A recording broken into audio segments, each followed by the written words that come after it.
Assalamualaikum warahmatullahi wabarakatuh.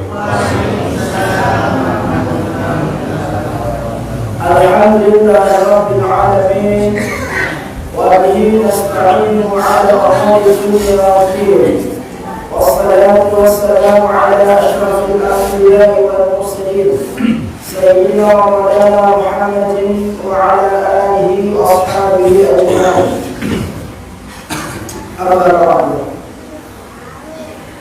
Al-Muharamun segera pengurus Majelis Ta'lim Bilaul Haq wal Mahbubun Hadratul Muqawil Jamaah Muslimin Muslimat rahimahullah. Alhamdulillahirabbil alamin. Seperti biasa, pertama yang mengajak kepada kita semua untuk senantiasa bersyukur memuji Allah Subhanahu wa taala dengan mengucapkan kalimat alhamdulillahirabbil alamin. Karena kita berhadir pada malam hari ini, Allah masih berikan kesehatan, Allah masih berikan kepada kita kesempatan. Semoga di sisa usia ini, di sisa kesempatan ini, Allah Subhanahu wa taala memberikan kepada kita kekuatan untuk bisa mengisi sisa umur kita dalam ketaatan kepada Allah Subhanahu wa taala. Salawat beserta salam semoga senantiasa tercurah kepada Allah dan Rasulullah sallallahu alaihi wasallam. Manusia mulia yang diutus oleh Allah Subhanahu wa taala sebagai penebar rahmat dalam kehidupan dunia ini. Semoga kita semua termasuk di antara orang-orang yang diakui sebagai umatnya yang telah mendapatkan syafaat dari Rasulullah sallallahu alaihi wasallam dan dipertemukan dengan beliau dalam syurga oleh Allah Subhanahu wa taala. Amin ya rabbal alamin. Hadirin muhtaramin, jemaah kaum muslimin muslimat rahimahumullah. Pada kesempatan kali ini kita akan coba membahas kajian kita, yaitu tentang wudu. Silakan kita halaman 3 yang bawah kita. Yang tidak bawah kita silakan lebih bermasuknya. Qala musannif rahimahullah ta'ala wa nafa'ana bi'ulmihi fid dharain amin. Fasl marabah wa furudul wudu'i sittatu asya'. Dan fardu wudu itu ada 6. Sebelum kita masuk pada pembahasan tentang fardu wudu, maka terlebih dahulu kita akan bahas tentang apa makna wudu. Wudu itu sendiri, kalau kita baca wudu dengan mengucapkan atau mengatakan wudu, maka itu memiliki makna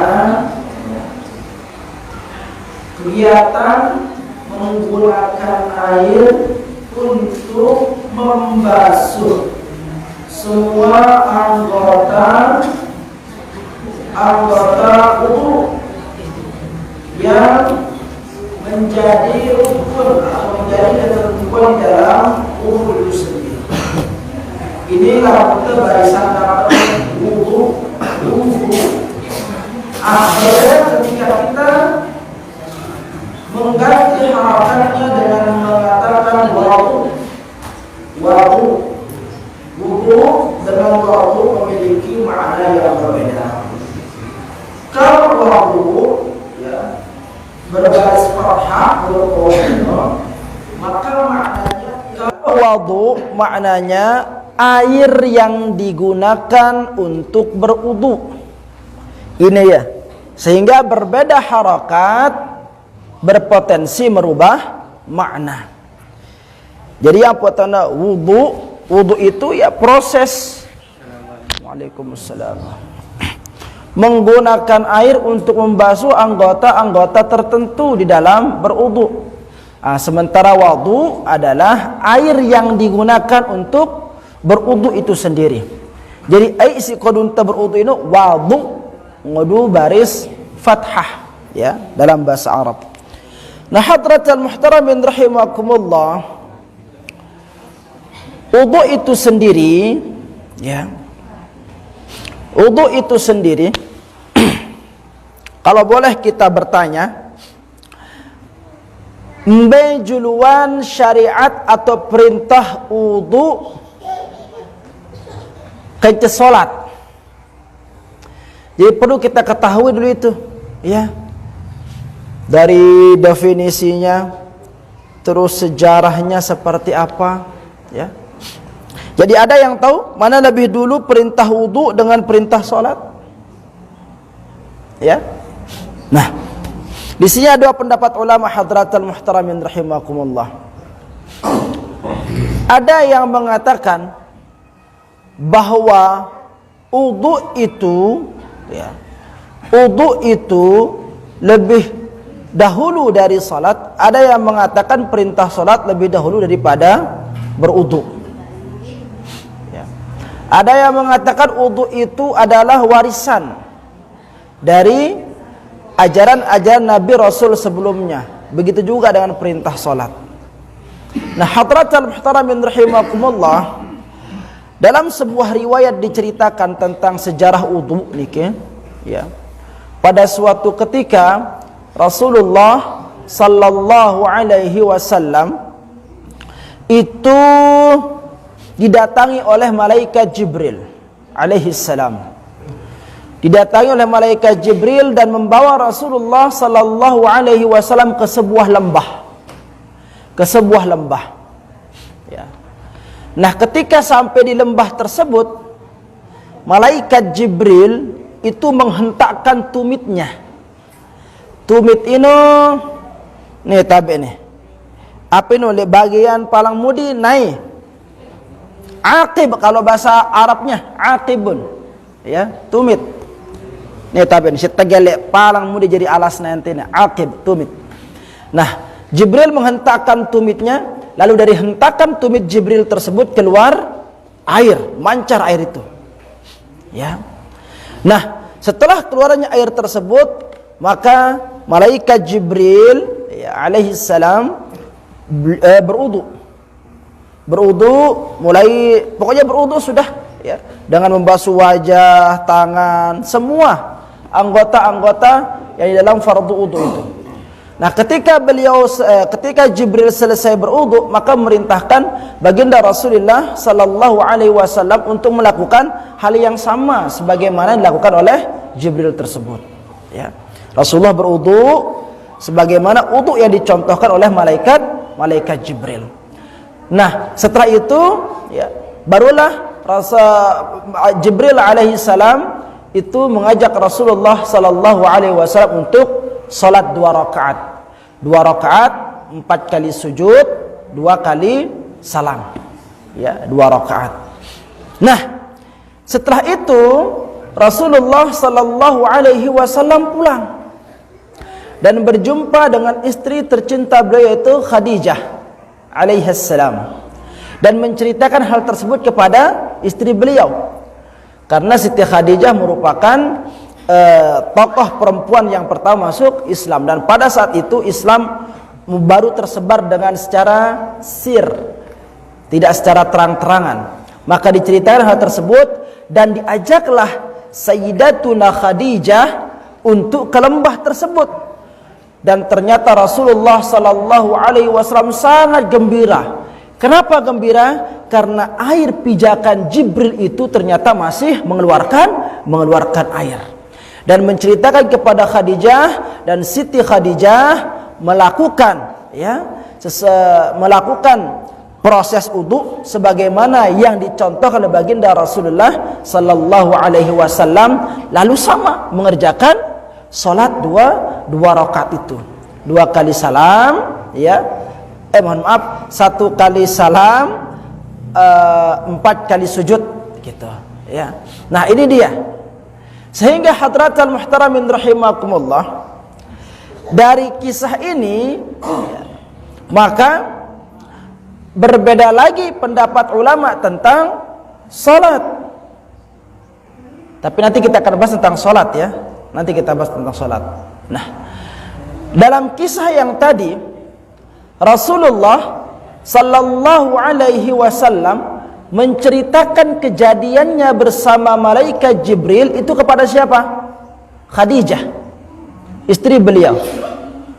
Sementara yang kita ketahui, perintah salat Rasulullah sallallahu alaihi wasallam dapatkan kapan? Setelah Isra Mi'raj. Kapan Isra Mi'raj itu terjadi? Kapan Isra Mi'raj itu terjadi? Ketika Khadijah telah meninggal dunia. Sementara dalam sejarah yang tadi, sejarah wudu itu, ya, Rasulullah itu telah mengajak Sayyidatuna Khadijah untuk melaksanakan sholat. Nah, ini dia hadratal muhtaramin rahimakumullah. Maka nanti pada pembahasan sholat kita akan bahas lagi tentang kisah ini. Dan ini hadis, ya, yang di sana nanti akan ada 2 riwayat, ada 2 pendapat ulama, mohon maaf, ya, tentang kapan sebenarnya Isra dan Mi'raj itu terjadi. Nah, lanjut hadratal muhtaramin rahimakumullah. Wa furudul wudu, ya. Adapun fardu wudu. Sebelum kita masuk kepada pembahasan fardu wudu, maka terlebih dahulu kita telah membahas tentang kita akan membahas tentang apa itu wudu itu sendiri, ya. Lalu apa saja hukum yang terkandung di dalam wudu itu. Nah, tadi sudah kita bahas bersama tentang apa definisi daripada berwudu. Ya, sudah kita tahu apa definisi berwudu, maka selanjutnya apa hukum dari wudu itu sendiri. Ngumbe hukumnya berwudu hadratal muhtaramin rahimakumullah. Ada yang tahu? Apa hukumnya wudu? Wajib atau bid'ah? Ya. Jadi hukum wudu yang pertama itu, ya, hukum wudu yang pertama yaitu fardu. Kapan dia fardu wudu itu? Wudu itu menjadi fardu kapan? Ketika kita hendak melaksanakan salat 5 waktu dan hendak melaksanakan salat sunnat. Di sini tempat posisi wudu itu menjadi fardu. Ya. Wudu menjadi fardu kapan? Yang ulangi, ketika kita hendak melaksanakan salat, baik itu fardu maupun sunnah. Kenapa? Salat seseorang dengan tanpa berwudu, baik fardu maupun sunnah. Sesuai hadis Rasulullah sallallahu alaihi wasallam, la yuqbalullahu salata ahadikum, ya, idza ahdatha hatta yatawadda'ah. Tidak sah salat seseorang di antara kalian ketika kalian dalam keadaan berhadas sampai dia berwudu. Ini dia. Ini yang pertama, wudu itu menjadi fardu kapan? Ketika melaksanakan salat fardu ataupun salat sunat. Yang kedua, wudu itu menjadi fardu, ya, ketika kita ingin memegang Al-Qur'an, membawa Al-Qur'an. Nah, itu sesuai juga dengan firman Allah Subhanahu wa taala, la yamassuhu illal mutahharun. Janganlah salah seorang di antara kalian memegang, itu kembali kepada Al-Qur'an. Janganlah salah seorang di antara kalian memegang Al-Qur'an illal mutahharun, kecuali kalian dalam keadaan bersuci. Suci yang dimaksudkan di sini ialah berwudu. Nah, pada kondisi-kondisi yang 3 inilah barulah wudu itu memiliki hukum fardu. Pertama, dia fardu kapan? Ketika kita hendak melaksanakan salat fardu, ketika kita hendak melaksanakan salat sunat, dan ketika kita ingin memegang Al-Quran. Faham semuanya? Yang kedua, hukum wudu itu adalah wajib. Beda wajib sama fardu? Beda.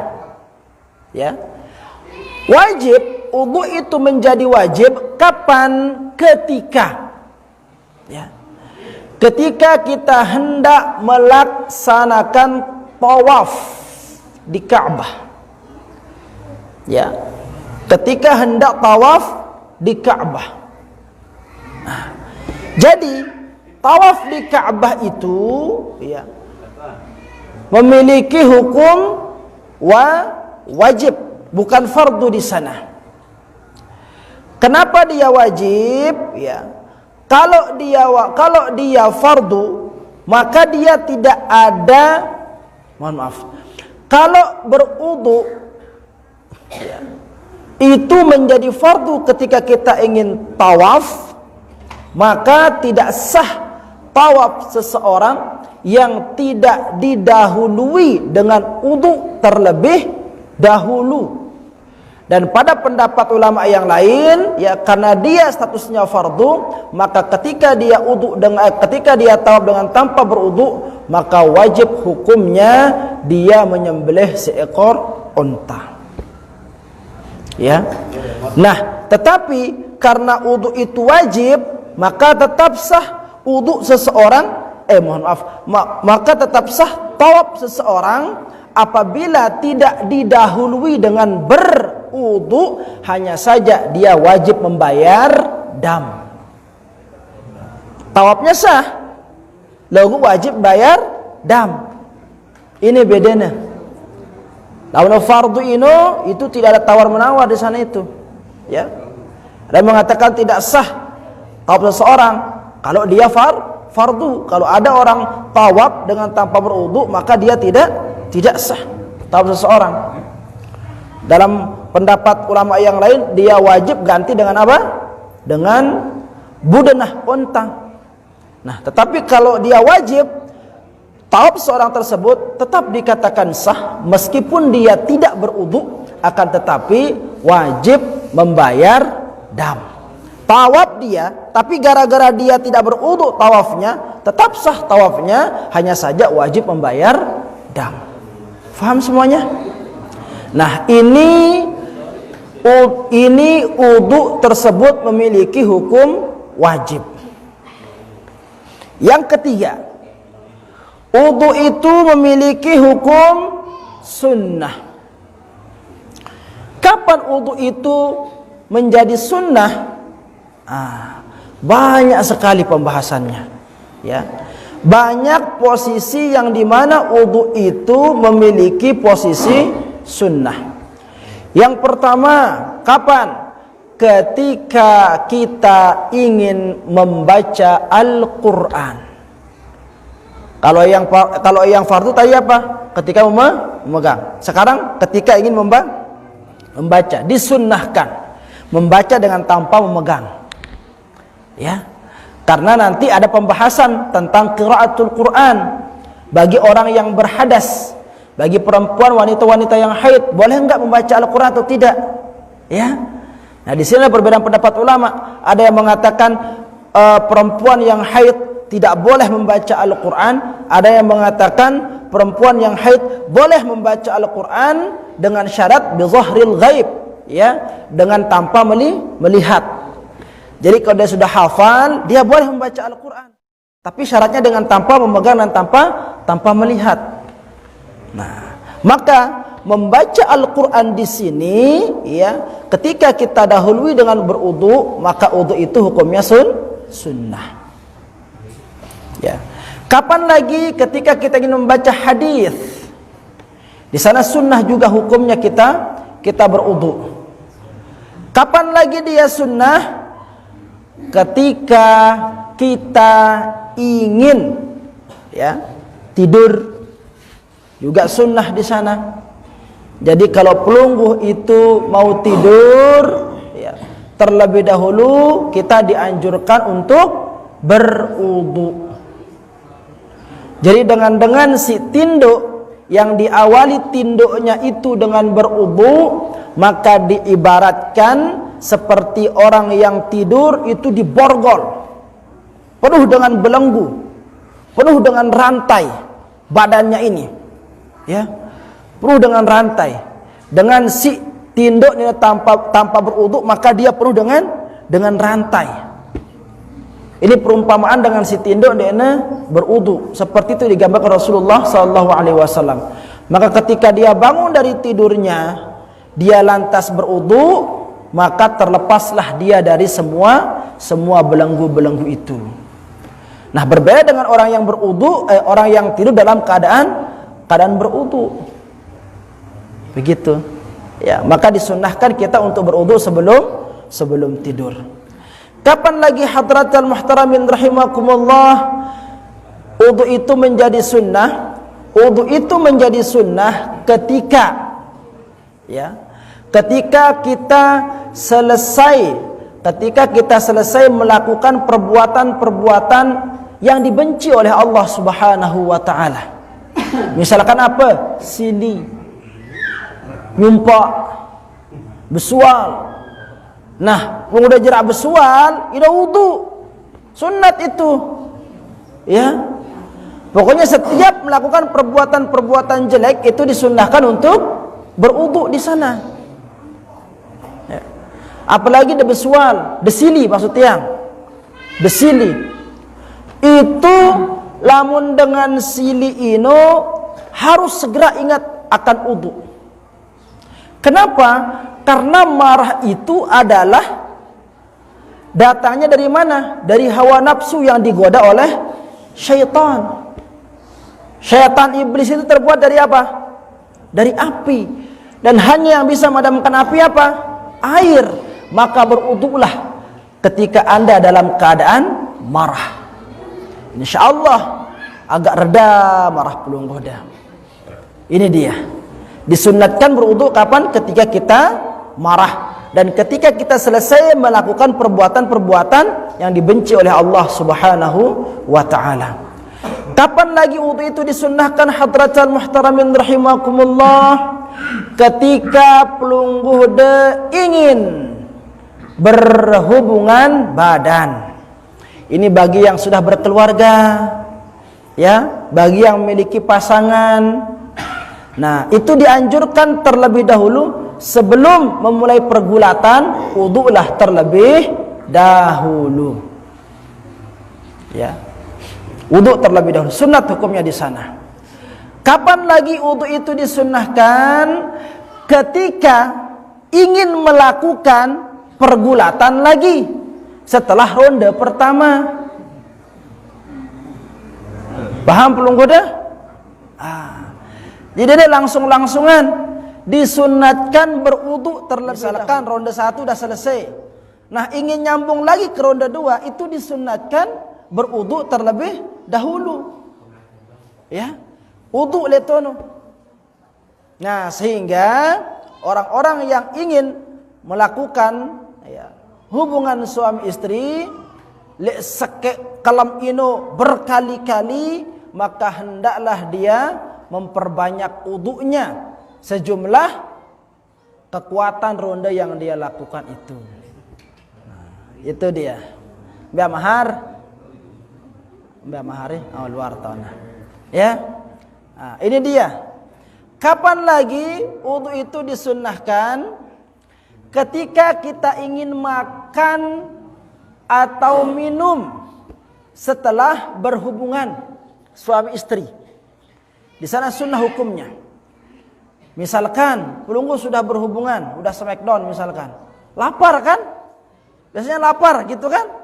Nah, namun langsung lapar, ingin makan. Nah, sebelum makan itu disunnahkan berwudu terlebih dahulu. Sebelum masukkan sesuatu ke perutnya, itu berwudulah terlebih dahulu. Nah, ini dia di antara perkara-perkara yang sangat dianjurkan kita untuk berwudu. Dan yang terakhir, wudu itu disunnahkan kapan?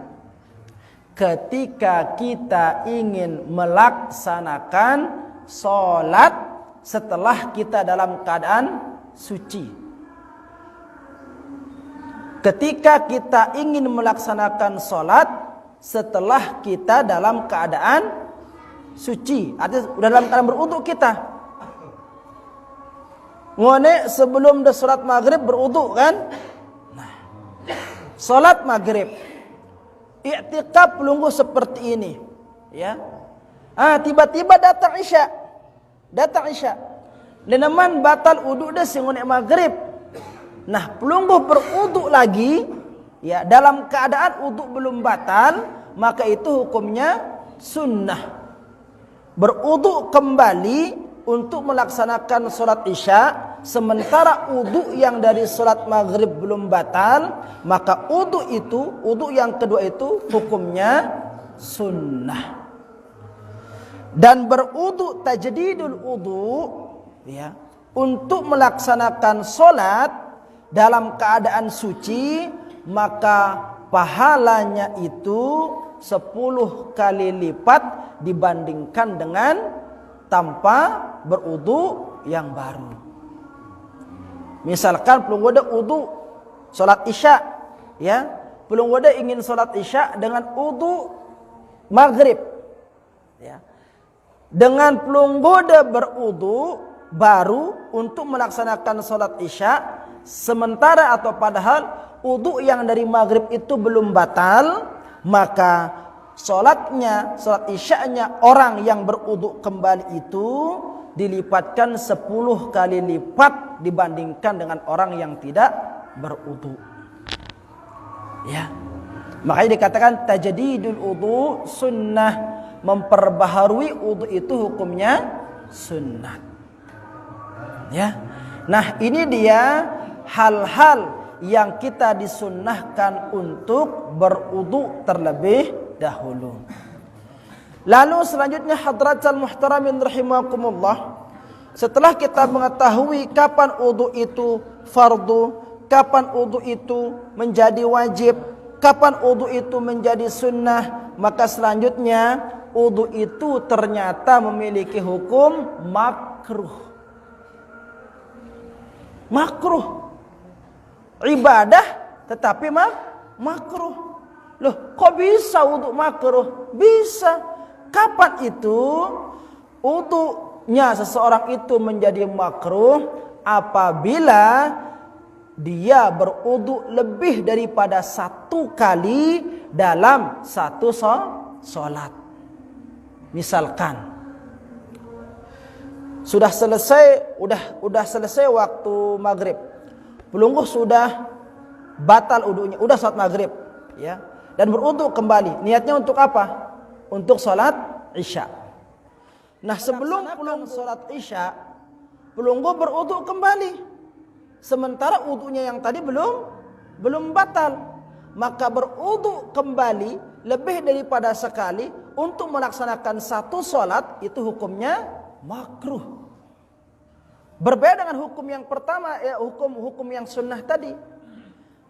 Lamun wudu ini menjadi sunnah itu kapan? Lamun berwudu malak untuk salat isya, sementara wudu silakan maghrib beneman batal. Baru di sini hukumnya sunnah. Lagu gente salat isya ampuk berwudu, sementara deneman batal wudu melenta macuang malak berwudu itu lagi, ya, untuk melaksanakan solat yang sama, solat isya, maka wudu yang kedua dalam posisi seperti ini hukumnya makruh.